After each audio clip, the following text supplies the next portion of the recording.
As Palestinian children in Gaza literally starve to death and the spectre of a man-made famine looms, Israel continues its war against the United Nations Relief and Works Agency for Palestine Refugees in the Near East, or UNRWA, which crucially provides direct services, food, education, healthcare to millions of Palestinians, especially in Gaza. So, time for another debunked 7 Israeli myths about UNRWA. Myth number 1, UNRWA is only for Palestinians. What about Jewish refugees?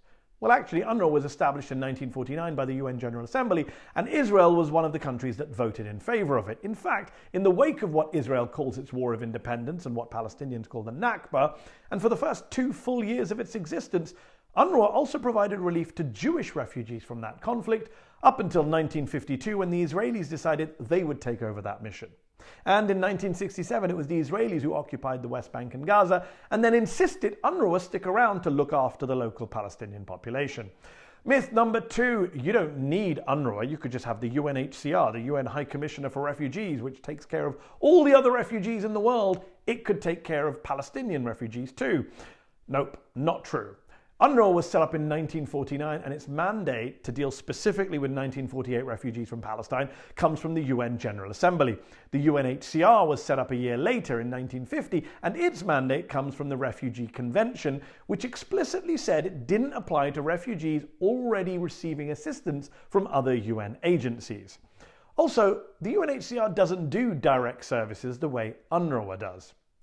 Myth number 3, UNRWA, unlike other refugee agencies, allows the descendants of Palestinian refugees to claim refugee status too, and thereby inflates and perpetuates the refugee problem. Sorry, what?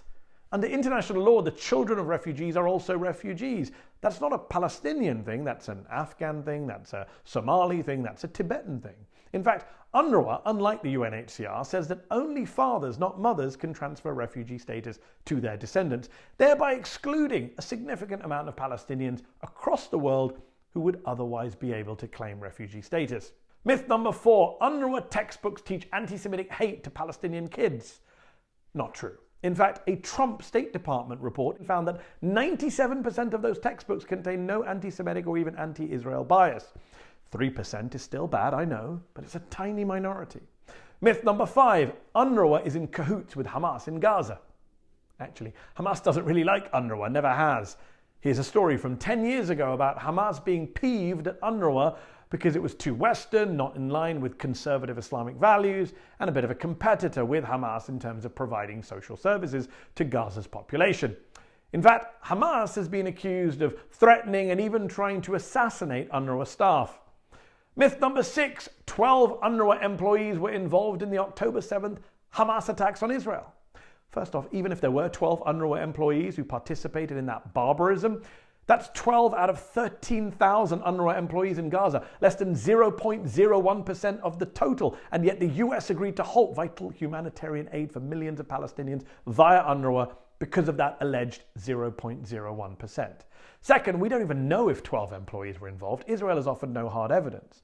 Despite Secretary Blinken claiming Israel's claims on this were highly credible, an internal US intelligence report says it has low confidence that UNRWA staffers were part of the attack, and says Israel has not shared the raw intelligence behind its assessments.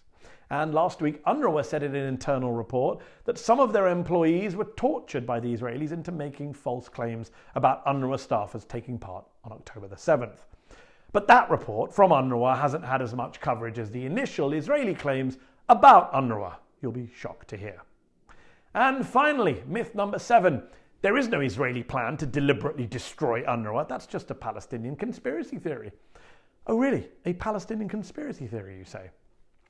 Meet Noga Arbel, a former Israeli foreign ministry official. Here she is testifying in front of the Israeli parliament in January.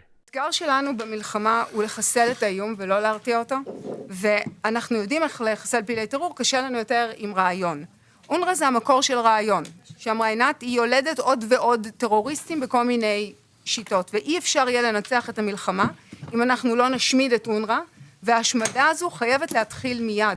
In fact, this week we learned that the Israeli military is bent on dismantling, on eliminating UNRWA.